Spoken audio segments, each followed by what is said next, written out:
Mitochondria. This is one of the most important cell organelle which is associated with the production of energy in cell, and that energy is available to the living organism for the survival of life, or we can say to complete several life process. As for example, we are able to run, we are able to intake our food, we are able to respire. All these processes require energy, and the energy required for all metabolic activities and all life process is provided by the cell organelle which is known as mitochondria. So let us draw the structure of mitochondria. After that we can discuss some more things about mitochondria. Okay.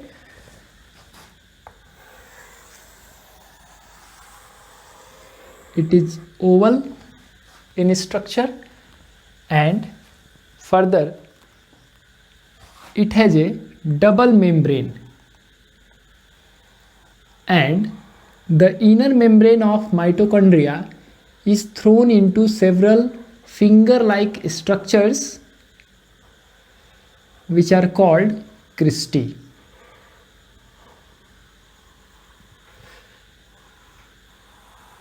इस तरह से है ना, दो membrane है इसमें। जो अंदर का जो मेम्ब्रेन है वो कई सारे फिंगर लाइक स्ट्रक्चर्स के रूप में अंदर की तरफ मुड़ा हुआ है। ठीक है, मैं लेवल भी करते चलूँगा साथ में। ये आपका हो गया आउटर मेम्ब्रेन,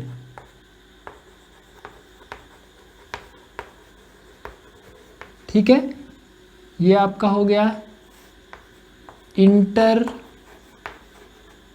मेम्ब्रेनस स्पेस, ये आपका हो गया इनर मेम्ब्रेन, ठीक है। और जो अंदर का मेम्ब्रेन है वो फिंगर लाइक प्रोजेक्शंस के रूप में अंदर की तरफ फोल्डेड है, ठीक है। और इसी फिंगर लाइक प्रोजेक्शन को हम लोग कहते हैं क्रिस्टी, ठीक है। अब इस क्रिस्टी पर बहुत सारे टेनिस रैकेट के जैसे, टेनिस का जो रैकेट होता है उसकी तरह स्ट्रक्चर्स इसी क्रिस्टी के ऊपर पाए जाते हैं, ठीक है। ऐसे हम सब पर बना देंगे।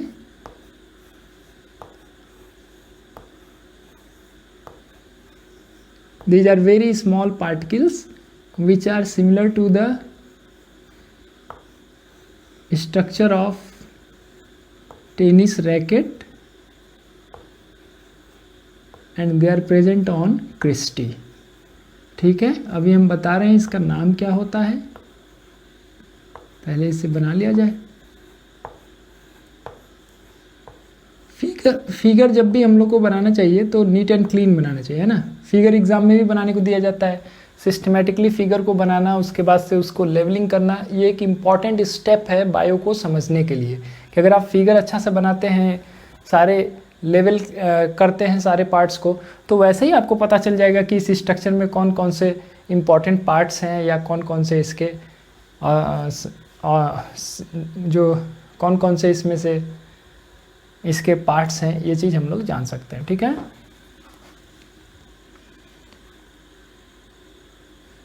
कौन कौन से पार्ट्स हैं ये सब चीज़ हम लोग आसानी से समझ सकते हैं, है ना।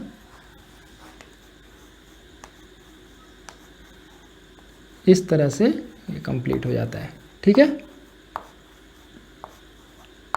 अब मैंने यहाँ पर कुछ दिखाया है, बहुत सारे होते हैं, ठीक है ना। जब इलेक्ट्रॉन वोल्ट माइक्रोस्कोप से देखा जाता है तो ये पूरा टेनिस रैकेट लाइक स्ट्रक्चर बहुत सारे इस पर दिखाई देते हैं, लेकिन यहाँ पर डायग्रामेटिक कन्वीनियंस की को ध्यान में रखते हुए मैंने यहाँ पर कुछ ही बनाए हैं, है ना, ताकि वो क्लियर दिखाई दे। ये जो टेनिस रैकेट लाइक स्ट्रक्चर है इन्हीं को हम लोग कहते हैं ऑक्सीसोम्स या एलिमेंट्री पार्टिकल्स,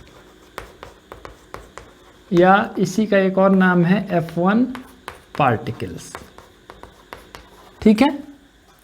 और ये इनर मेम्ब्रेन के अंदर की तरफ एक ग्राउंड सब्सटेंस प्रेजेंट होता है जिसको हम लोग कहते हैं मैट्रिक्स। ठीक है, तो डॉटेड फॉर्म में हम इसको दिखा दे रहे हैं क्योंकि ये फ्लूइड है, तो इस तरह से हम इसको रिप्रेजेंट कर दे रहे हैं। ये जो आप देख रहे हैं ये आपका ग्राउंड सब्सटेंस है जिसे हम कहते हैं मैट्रिक्स। ठीक है, तो मैं यहाँ से इसे रिप्रेजेंट कर दे रहा हूँ मैट्रिक्स। ये है क्या? ग्राउंड सब्सटेंस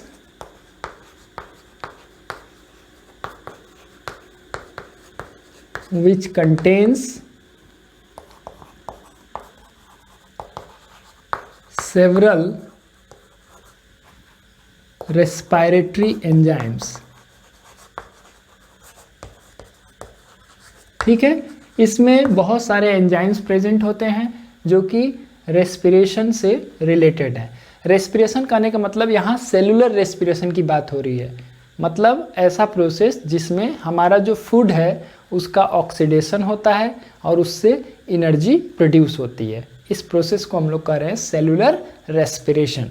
तो जो सेलुलर रेस्पिरेशन के लिए जो भी एंजाइम्स रिक्वायर्ड होते हैं वो माइटोकॉन्ड्रिया के मैट्रिक्स में पाए जाते हैं। और जो ऑक्सीडेशन की जो प्रोसेस है वो कहाँ पर होता है? यही टेनिस रैकेट लाइक स्ट्रक्चर जो हैं F1 पार्टिकल्स या ऑक्सीसोम्स या एलिमेंट्री पार्टिकल्स जिसको कह रहे हैं, इसी में रेस्पिरेटरी रिएक्शंस होते हैं और एनर्जी का प्रोडक्शन होता है। ठीक है, और जो ये प्रोसेस है हम इसको ऐसे कह सकते हैं ऑक्सीडेशन ऑफ फूड, खास करके कार्बोहाइड्रेट, है ना, इसीलिए कार्बोहाइड्रेट को एनर्जी गिविंग फूड भी कहा जाता है, क्योंकि हमारी जो डेली लाइफ एक्टिविटीज़ है या किसी भी ऑर्गेनिज्म का जो लाइफ एक्टिविटीज़ है उसके लिए एनर्जी जो रिक्वायर्ड होती है वो कार्बोहाइड्रेट से उसको मिलती है। ठीक है, मतलब उसका जो मेजर पार्ट है वो कार्बोहाइड्रेट से मिलता है और कार्बोहाइड्रेट का ऑक्सीडेशन होता है, उसी ऑक्सीडेशन प्रोसेस से एनर्जी का रिलीज होता है। तो ऑक्सीडेशन ऑफ फूड, इससे क्या होगा? एनर्जी प्रोड्यूस होगी और ये एनर्जी किस फॉर्म में सेव रहता है? ADP plus inorganic phosphate changes into ATP। ठीक है, एडिनोसिन ट्राइफॉस्फेट, ATP का फुल फॉर्म है एडिनोसिन ट्राइफॉस्फेट। ठीक है, इसको energy currency of the cell भी कहते हैं, energy currency of the cell. मतलब सेल में जो भी एनर्जी प्रेजेंट है, ठीक है, वो किस फॉर्म में स्टोर्ड होता है? ATP के फॉर्म में। ठीक है, अब जो लाइफ प्रोसेस है उसके लिए जब एनर्जी रिक्वायर्ड होती है तो यही ATP फिर से चेंज हो जाता है ADP में, एडिनोसिन डाइफॉस्फेट। ठीक है, एक फॉस्फेट जुड़ता है तो वही जो जुड़ने में जो यहाँ पर एनर्जी प्रोड्यूस हुई है वो एनर्जी यहाँ पर स्टोर्ड होता है बॉन्ड में, और यही ATP जब ADP में बदलेगा तो एनर्जी बाहर रिलीज हो जाएगा, मतलब जो भी प्रोसेस है उसके लिए अवेलेबल हो जाएगा। जैसे मैं देखिए अपना हाथ ऐसे हिला रहा हूँ, ठीक है, तो इसमें एनर्जी खर्च हो रही है। अब ये एनर्जी जब खर्च हो रही है तो वो कहाँ से मिल रहा है? ATP ब्रेक हो जा रहा है ADP में और वो एनर्जी का यूज़ करके मस्कुलर मूवमेंट हो रहे हैं, मसल्स का कॉन्ट्रैक्शन हो रहा है जिसकी वजह से ये मूवमेंट पॉसिबल हो पा रहा है। ठीक है, तो कह सकते हैं हम लोग कि जो माइटोकॉन्ड्रिया का मेन फंक्शन है, जो माइटोकॉन्ड्रिया का मेन फंक्शन है वो प्रोडक्शन ऑफ एनर्जी है। ठीक है ना। अच्छा, हमारे शहर में जहाँ से इलेक्ट्रिसिटी का सप्लाई होता है उस जगह को क्या कहा जाता है? Power house. यही तो कहा जाता है, पावर हाउस। तो उसी तरह से सेल में एनर्जी का प्रोडक्शन कहाँ हो रहा है? माइटोकॉन्ड्रिया में। इसीलिए माइटोकॉन्ड्रिया को power house of the cell भी कहा जाता है, power house of the cell. ठीक है, ये बहुत इंपॉर्टेंट टर्म है। जैसे मैंने आपको राइबोसोम में बताया था protein factory of the cell, endoplasmic reticulum में मैंने आपको बताया था cytoskeleton, cytoskeleton of the cell, endoplasmic reticulum. Protein factory किसको कहते हैं? राइबोसोम को। उसी तरह से माइटोकॉन्ड्रिया को क्या कहते हैं? Power house of the cell. ठीक है, तो ये तो आपको याद ही रखना है। फंक्शन में आपको क्लियर हो ही गया होगा कि माइटोकॉन्ड्रिया का फंक्शन क्या है? Production of energy, and the energy produced is stored in the form of ATP. ATP को क्या कहते हैं?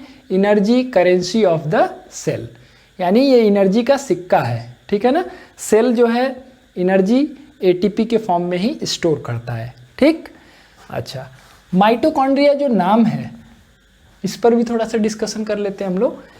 ये माइटोकॉन्ड्रिया जो नाम है इसमें दो पार्ट हैं, एक माइटो है, दूसरा कॉन्ड्रिया है।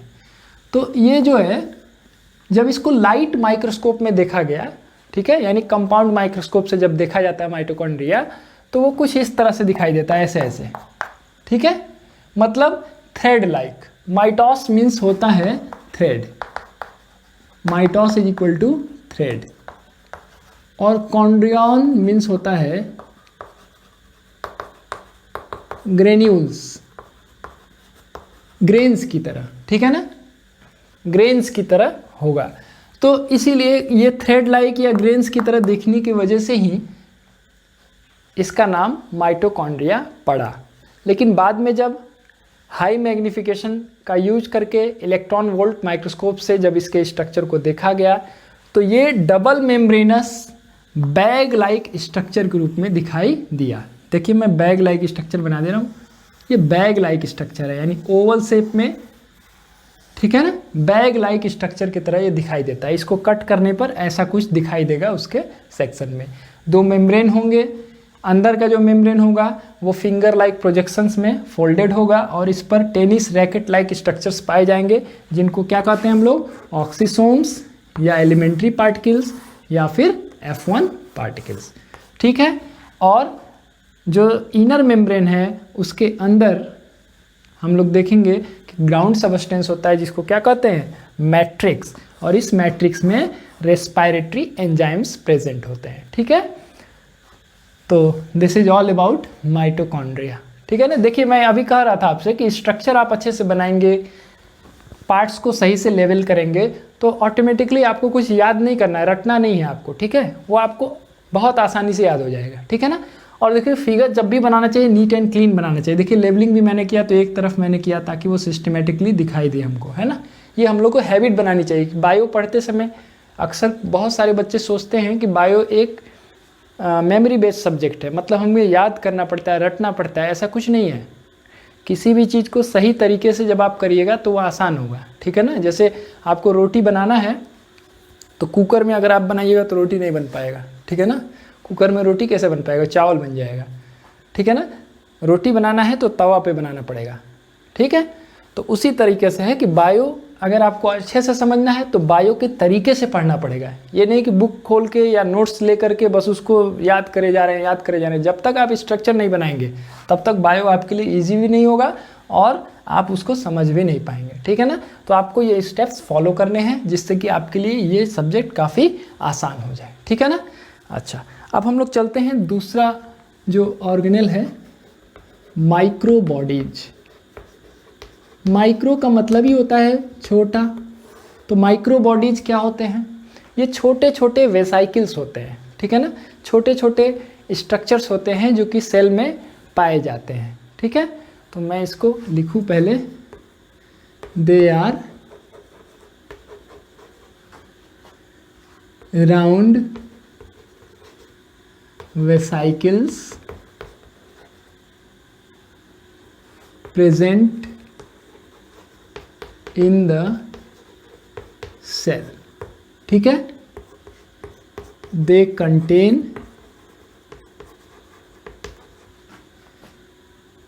several enzymes. ठीक है ना, enzymes present in microbodies are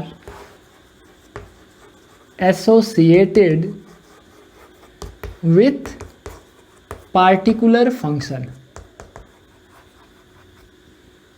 अब कई तरह के माइक्रोबॉडीज होते हैं, ठीक है, और अलग अलग माइक्रोबॉडीज में अलग अलग तरह के एंजाइम्स पाए जाते हैं, लेकिन हर एंजाइम का कुछ ना कुछ इम्पॉर्टेंट फंक्शन होता है, ठीक है। अच्छा, सबसे ज़्यादा जो माइक्रोबॉडीज का टाइप है जो कि पाया जाता है सेल में वो है लाइसोसोम्स, यानी लाइसोसोम्स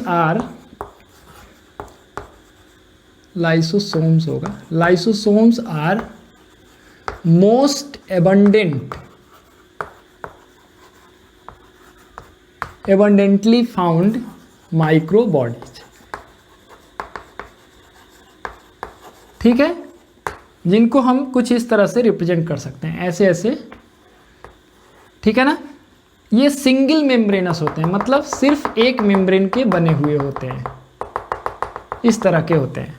मैं इसको यहीं पर एक बना दिया फिगर, तो मैं लिख दे रहा हूँ single, SINGL, single membranous structure, एक ही मेम्ब्रेन का, यानी कि एक पैकेट की तरह स्ट्रक्चर है, छोटा छोटा राउंड स्ट्रक्चर, जो कि बहुत सारे नंबर में, बहुत सारे संख्या में सेल के अंदर पाए जाते हैं, ठीक है। इसमें लाइसोसोम सबसे एबंडेंटली फाउंड होता है, और इसमें कम से कम 40 types of enzymes are present in lysosomes which are hydrolysis, ठीक है ना।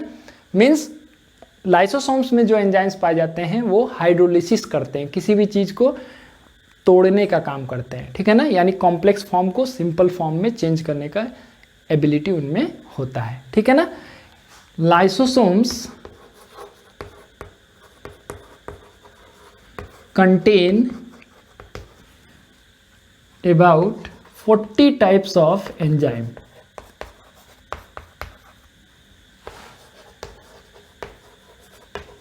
which are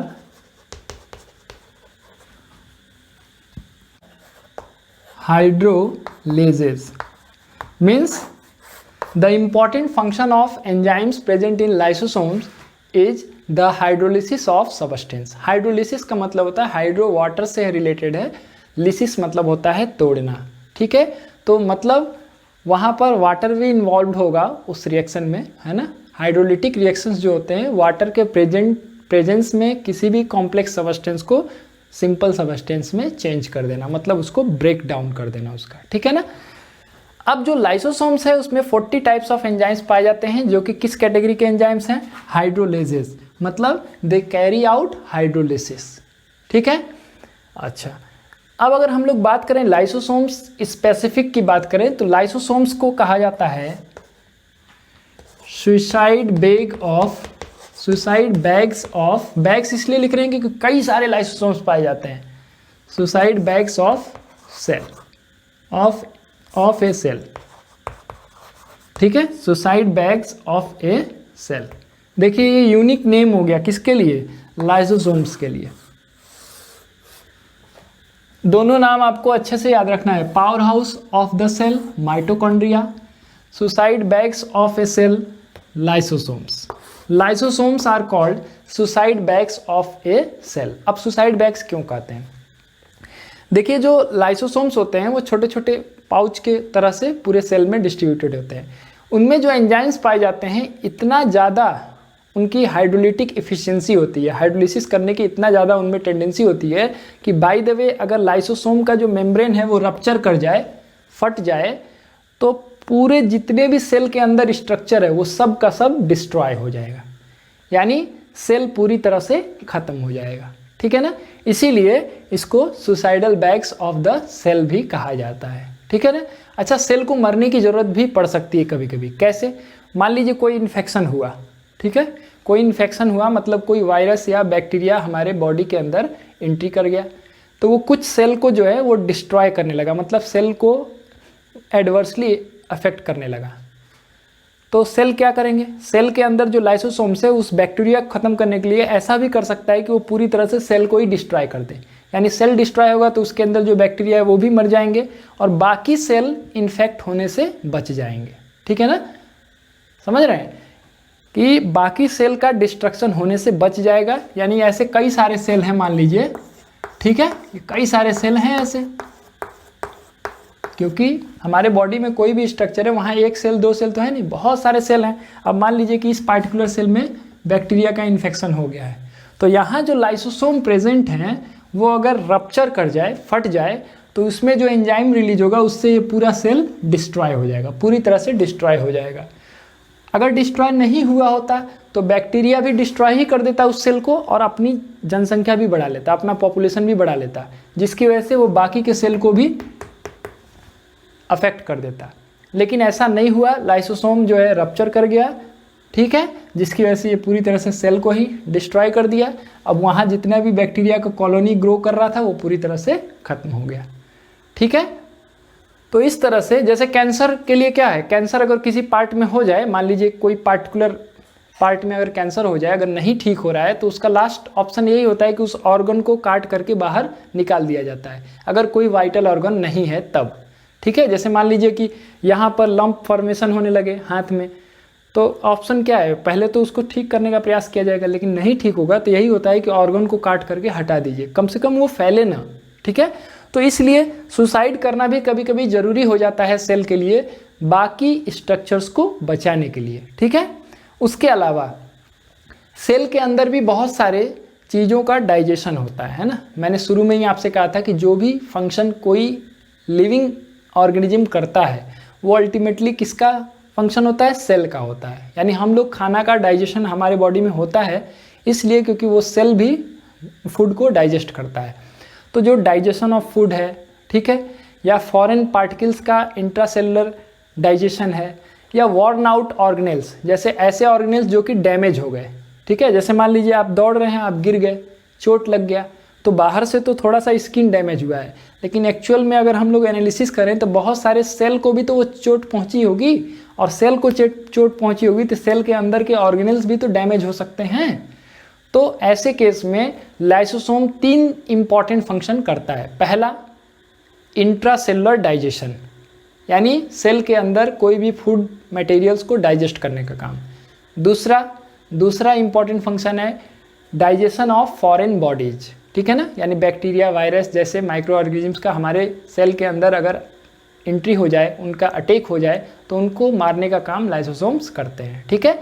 तीसरा इंपॉर्टेंट फंक्शन क्या है, तीसरा इंपॉर्टेंट फंक्शन है digestion of worn out cell organelles, यानी ऐसे सेल ऑर्गेनेल्स जो कि डैमेज हो गए हैं या उनकी डेथ हो गई है, ठीक है, तो उससे भी सेल में इन्फेक्शन फैल सकता है, तो उसको भी डिस्ट्रॉय करने का, ख़त्म करने का काम लाइसोसोम्स का होता है, ठीक है। मैं इन तीनों फंक्शन को नोट कर देता हूँ, चलिए मैं यही नोट कर दे रहा हूँ। पहला क्या मैंने कहा, इंट्रासेलुलर डाइजेशन, ठीक है। Number 2, digestion of foreign bodies, ठीक है। और तीसरा मैंने क्या बताया, यहां लिख दे रहा हूं भाई, डाइजेशन ऑफ वॉर्न आउट कटे फटे सेल ऑर्गेनेल्स, ठीक है। ये 3 तो फंक्शन क्लियर है। इसके अलावा 2 और फंक्शन है, formation of bones from cartilage, higher organisms के केस में, जैसे हम लोग के बॉडी में बोन्स है तो बोन का फॉर्मेशन कार्टिलेज से होता है। कार्टिलेज सॉफ्ट बोन्स की तरह होते हैं, जैसे मेरे कान के जो पिन्ना है हमारा, इसमें जो हमारा स्ट्रक्चर दिख रहा है, जो स्किन के अंदर जो स्ट्रक्चर है वो सॉफ्ट बोन की तरह है, यही कार्टिलेज है आपका, ठीक है। तो कार्टिलेज का बोन में कन्वर्जन, ठीक है, यानी जब हम लोग का एम्ब्रियोजेंसिस होता है, ठीक है, यानी हम लोग की बॉडी जब बनना शुरू होती है तो बोन्स का फॉर्मेशन जब होता है तो वो कार्टिलेज से ही होता है, कार्टिलेज से ही बोन का फॉर्मेशन होता है, और उस फॉर्मेशन को प्रमोट करना या उसको कंट्रोल करने का काम जो है लाइसोसोम्स का होता है, ठीक है।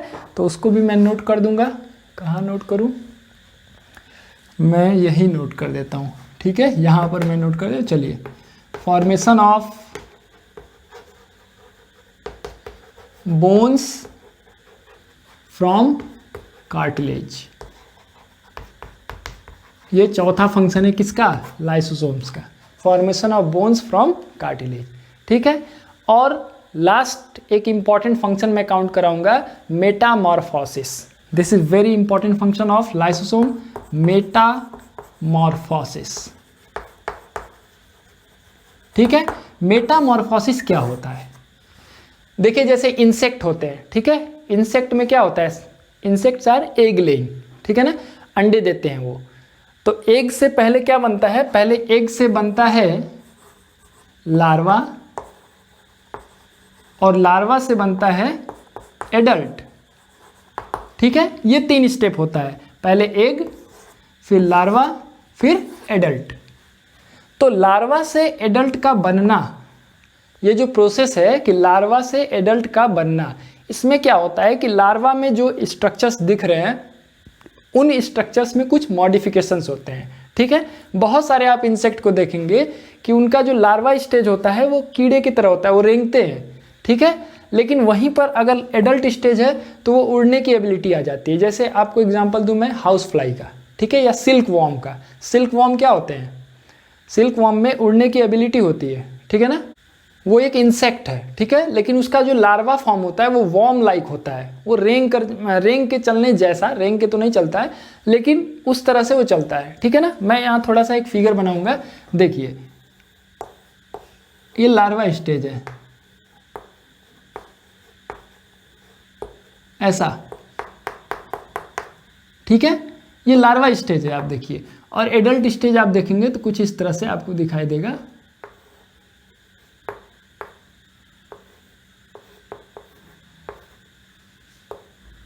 अब सभी इंसेक्ट के केस में ऐसा नहीं है, ठीक है, मैंने एक एग्जांपल लिया यहाँ पे। अब ये एग हो गया, तो एग है, लार्वा है और एडल्ट है। तो इसमें जो कन्वर्जन हो रहा है उसमें बहुत सारे ऑर्गन्स जो होते हैं वो मॉडिफाई होते हैं, मतलब उनका दूसरे तरह से डेवलपमेंट होता है। जैसे लार्वा में विंग्स नहीं है, एडल्ट में विंग्स आ गए, तो ये एक नया स्ट्रक्चर का फॉर्मेशन हुआ।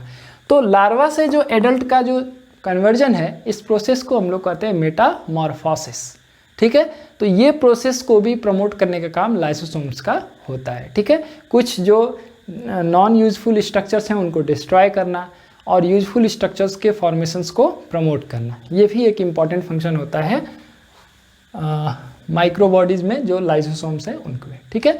और ये बाकी 3 फंक्शन तो मैंने गिनाए ही है, intracellular digestion, digestion of foreign body, digestion of worn out cell organelles. 2 और उसमें हम लोग कंसीडर कर रहे हैं, formation of bones from cartilage and metamorphosis, ठीक है। तो ये इतने हमारे इंपॉर्टेंट फंक्शन हो जाते हैं लाइसोसोम्स के। इंपॉर्टेंट चीज जो हमेशा याद रखना है क्या है, power house of the cell किसको कहते हैं, माइटोकॉन्ड्रिया को। एटीपी का फॉर्मेशन कहाँ होता है, माइटोकॉन्ड्रिया में। ऑक्सीसोम्स कहाँ पाए जाते हैं, माइटोकॉन्ड्रिया में, ठीक है। क्रिस्टी कहाँ पाए जाते हैं, माइटोकॉन्ड्रिया में, ठीक है। और energy currency of the cell किसको कहते हैं, एटीपी को कहते हैं, ठीक। लाइसोसोम्स में कैसे एंजाइम्स पाए जाते हैं, हाइड्रोलेजेस, मतलब ऐसे एंजाइम जो कि हाइड्रोलिसिस करते हैं। माइटोकॉन्ड्रिया में कैसे एंजाइम पाए जाते हैं, रेस्पिरेटरी एंजाइम्स। देखिए इसमें रेस्पिरेटरी एंजाइम्स पाए जाते हैं, यहाँ पर हाइड्रोलेजेस पाए जाते हैं जो हाइड्रोलिसिस करते हैं। Suicidal bag of the cell किसको कहते हैं, लाइसोसोम्स को कहते हैं, ठीक है। कार्टिलेज से बोन्स का फॉर्मेशन में कौन सा सेल ऑर्गेनेल हेल्प करता है, लाइसोसोम्स। मेटामॉर्फोसिस में कौन सा सेल ऑर्गेनेल हेल्प करता है, लाइसोसोम। इंट्रासेलुलर डाइजेशन किससे रिलेटेड है, लाइसोसोम्स, ठीक है। इस तरह से हमें कई बार बोलते रहना चाहिए, इससे क्या होगा, चीज़ें बहुत आसानी से आपके दिमाग में स्टेबल हो जाती है, ठीक है ना। एक ही गाना हम लोग कई बार गाने लगे तो गाना अपने आप हमें कई दिन में याद हो जाता है, सुनते सुनते बोलते बोलते, ठीक है। उसी तरह से पढ़ाई में भी इंटरेस्ट लेकर के हमें बार बार रिवाइज करते रहना चाहिए। जब मौका मिल जाए एक बार शुरू से रिवाइज कर लीजिए कि आज हमने क्या पढ़ा, माइटोकॉन्ड्रिया में कौन कौन से स्ट्रक्चर होते हैं, उसका क्या क्या फंक्शन है, लाइसोसोम्स में क्या क्या है, ठीक है। इस तरह से हमको रिवाइज करने से बायो आसान हो जाएगी और आपको हमेशा याद रहेगा। कभी भी बिना रिवीजन के भी आप जो है आसानी से बता सकते हैं चीज़ों को, ठीक है ना। ओके।